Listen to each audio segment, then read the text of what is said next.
பாரத தேசத்தின் மகோனதமான புராண இதிகாசங்களை முழுமையாக அறிந்து கொள்ள சப்ஸ்கிரைப் திலக். வந்தாயா ராமா? உன்னை வரவேற்கிறேன். உன் வரவுக்காகத்தான் காத்திருக்கிறேன். காத்திருப்பதிலே கண்ணாயிருக்கிறேன். இந்த மண்ணின் மீது சரபங்கரின் கதை முடியப் போகிறது. இங்கு வந்தான் தேவேந்திரன். இப்படியே என்னை அழைத்து போக வந்தேன் என்றான். பெருமைக்குரிய காட்சியை பார்த்தேன் முனிவரே. வானை ஆளும் தேவேந்திரன் உங்களை அழைத்துப் போவதற்காக விமானம் கொண்டு வந்திருந்ததை நீங்கள் மானிடரில் கர்மயோகி, சுயநலத்தை சுட்டவர். அந்த தூய்மையினால் நீங்கள் தேவரிலும் உயர்ந்தவர். மானிடர் தமது தர்மத்தை, கடமையை பூர்த்தி செய்தால் அவர்கள் தேவர்களின் பின்னால் செல்ல வேண்டிய தேவையே இல்லை. தேவர்கள் எல்லாம் அவர் முன் தலைவணங்கி நிற்பார்கள்.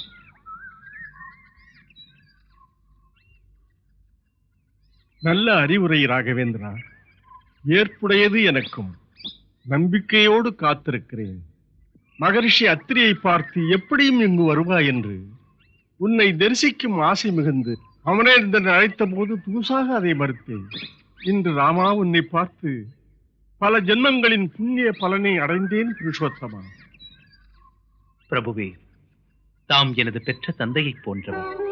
தன் மகனுக்கு எப்போதும் தந்தை மனமார்ந்த வாழ்த்தைத்தான் தர விரும்புவார். ஏ ராமா, நம்பிக்கையோடு நல்ல இல்லம் தேடிக்கொண்டு ஒரு சாது வந்தார். அவருக்கு உகந்ததை இல்லறத்தான் தருவதுதான் தர்மமாகிறது. அதுபோல அன்புடன் ஒரு சாதுவை சந்திப்பதற்கு ஒரு சீலன் வந்தான். அவனை ஆசீர்வதித்து ஞானத்தை கற்றுத்தருதல் சாதுவின் கடமையாகிறது.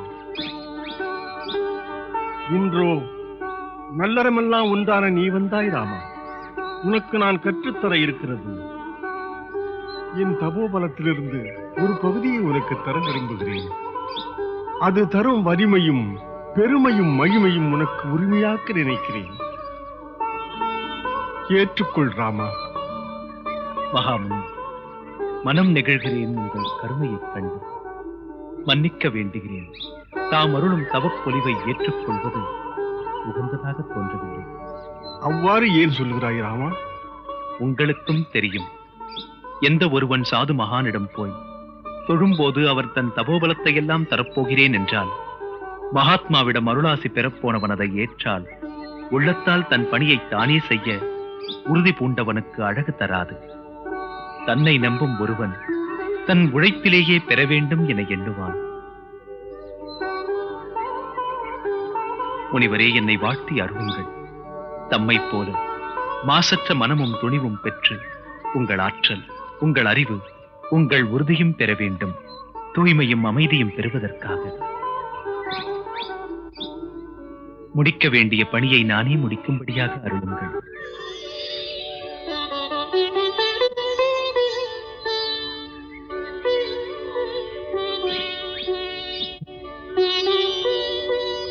நீ வாழ்க.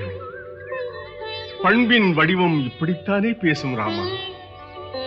நீ மானிட வடிவத்தில் உன் வலிமையாலும் வாய்மையாலும் மனித வரலாற்றிலே நீ புனிதனாக வாழப்போகிறாய். இதுவே என் வாழ்த்துக்கள். வா, முதியவனின் இறுதி வணக்கத்தை ஏற்றுக்கொள். சரபங்கரின் கதை முடிய ஆணை கொடு.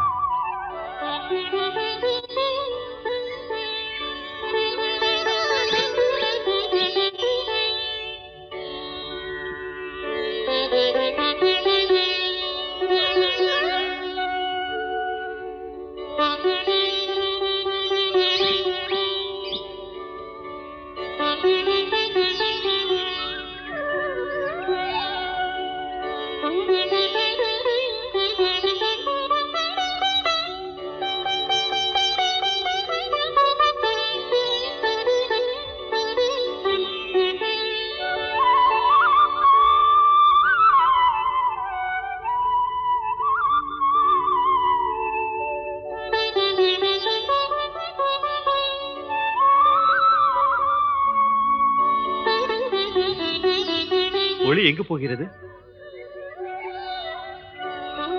முனிவர் சரபங்கர் மண்ணுலகை விட்டு தன் பூத உடலை நீக்கி உள்மன உறவுகள் அனைத்தையும் அகற்றி அண்டவெளியின் மீது கலந்து விட்டார்.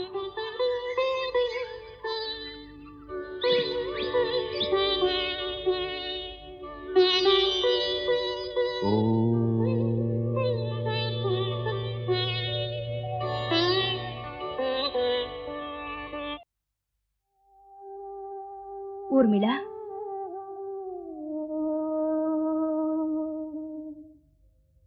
அம்மனுக்கு விளக்கேற்றி யாருக்காக பிரார்த்திக்கிறாய்? ஒன்றுமில்லை அக்கா. தொழுது நின்ற தீபத்தை ஏற்றினால் துயரங்கள் நீங்கும், தொல்லைகளை போக்க பொங்கி வரும் என் கண்ணீர் பெருக்கை பெருகாது தடுக்கும். அதனால் அகலை ஏற்றி அகையிருளை போக்க நினைத்தேன். ஊர்மிளா, என் சகோதரி,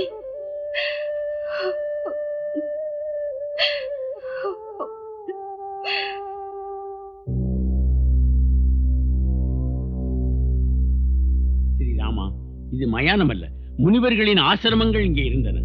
இந்த புனிதம் இருந்த இடம் ஆன்மீகம் வளர்ந்த இடம். ஸ்ரீராமா, சிறப்பிழந்து சீரழிந்து கிடக்கிறது.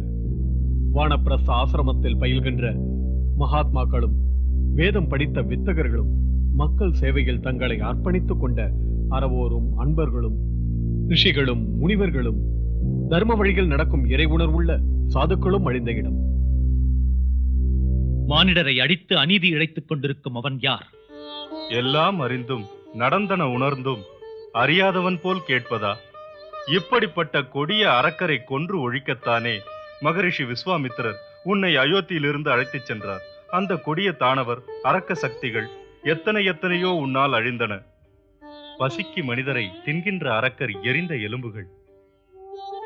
ஏ ரகுவரா, இந்த பயங்கர அரக்கர் ராட்சசர் அசுரர்களின் அட்டகாசங்களை பார்த்து அஞ்சுகின்ற எங்களுக்கு அடைக்கலம் தருவாயா? இந்த பூமண்டலத்தில் உன்னை விட சிறந்த துணை எங்களுக்கு இல்லை. ராமா, எங்களை காக்க வேண்டும். ராமா, ராஜா மக்களுக்கு பெற்ற தந்தையைப் போல மக்களை காப்பாற்றுவதே மன்னரின் முதற்கடமை. அந்த நோக்கிலே எங்களை காத்தருளும் கடமை உனக்கு. நீ ஆட்சியில் இருந்தாலும் ஆரண்யத்தில் இருந்தாலும் மனதிலே வாழும் மன்னன் நீ. அதனால்தான் உன் திருவடியை தேடி வந்தோம்.